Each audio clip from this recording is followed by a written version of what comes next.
Good morning, everyone. We're continuing here in the Horowitz Chaim's NIDCHEI YISRAEL, and we're going to speak about now how is it possible that from Yidden, people that were devoutly religious, while they were living in Europe, in Radin, in Lithuania, in Poland, and all the different places that they were, how is it possible that when they suddenly enter in to the pearly gates of America and the like, that they began to abandon their Yiddishkeit just like that? How does that work?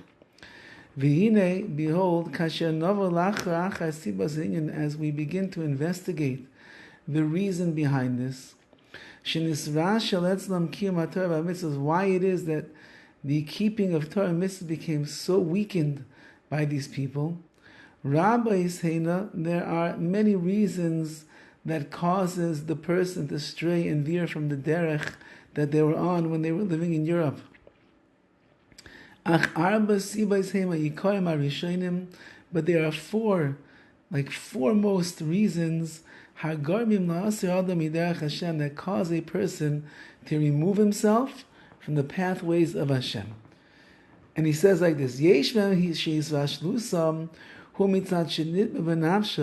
there are those people that became weakened in their practice and their adherence to the mitzvahs because they imagine to themselves when they enter into this country.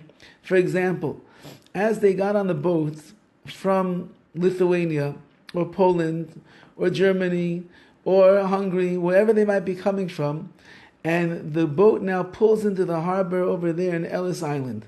So imagine the Yidden, 1900s, turn of the century, late 1800s, and they left behind the entire world, the bastion of Ruchnius that they were aware of. Now they begin to think like this as they enter into the new country. And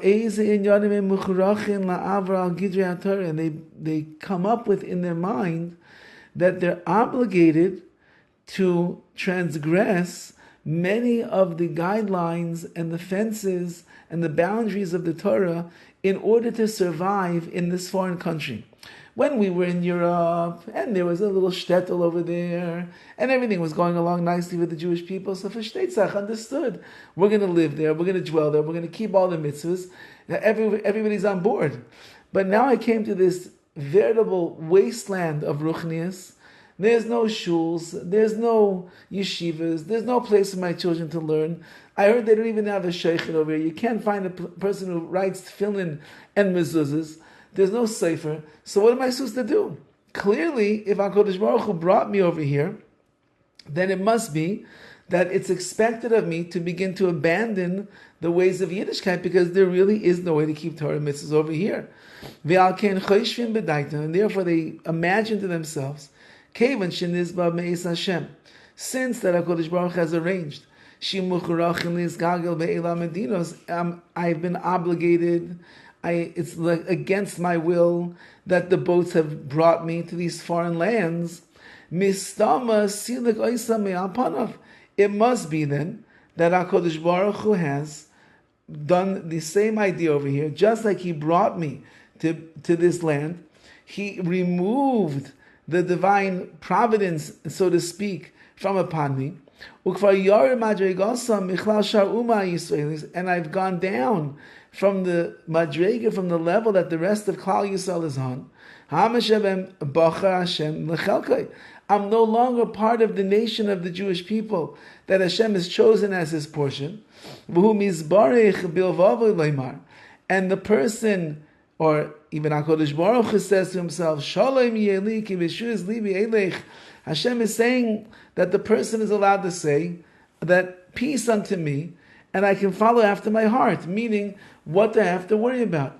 When I was living in Europe and I was amongst my nation, so of course I'm part and parcel of the Jewish people, I'm the chelik, I'm the inheritance of Hashem, and I'm going to keep the mitzvahs like everybody else. But now that the hashgacha, HaKadosh Baruch has brought me to this far-off land, where there is really no way that I could easily keep Torah and Mitzvahs the way that it was over there in Europe, so that it must be that the reason that HaKadosh Baruch Hu brought me here is because I am allowed, permitted, and even encouraged to abandon the ways of Torah and of mitzvahs. And therefore I can do whatever I want and I have nothing to worry about. And they despair and they give up hope completely over a certain amount of time from keeping any of the mitzvahs at all. And therefore,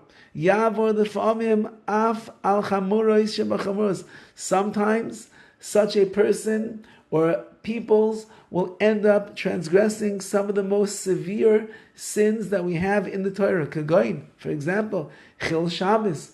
How many Yidden gave up Shabbos when they came to America? Or illicit relations and the like.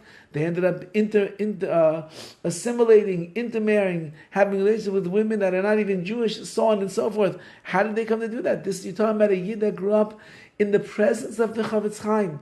He grew up in the shadow of the great yeshivas of Europe. He grew up in Shtetelach, where there were tzaddikim that were rising early in the morning and going to the Beis HaMidrash, and they were learning and they were davening and they would work an honest day's work, hard out there in the fields, come home, eat a little dinner, go to shul, daven and learn, and their days and their nights and their Shabbos and the Yom Tov was infused with Yiddishkeit, with Ruchnis. How is it possible that a person could just abandon it like that? Because they came to believe the whole Torah becomes ownerless, it becomes worthless in their eyes. And this, says the Chavetz Chaim, is the first of the mistakes that a person could make that will carry them far away from the derech of Yiddishkeit that they knew back in the old country. Have a wonderful day.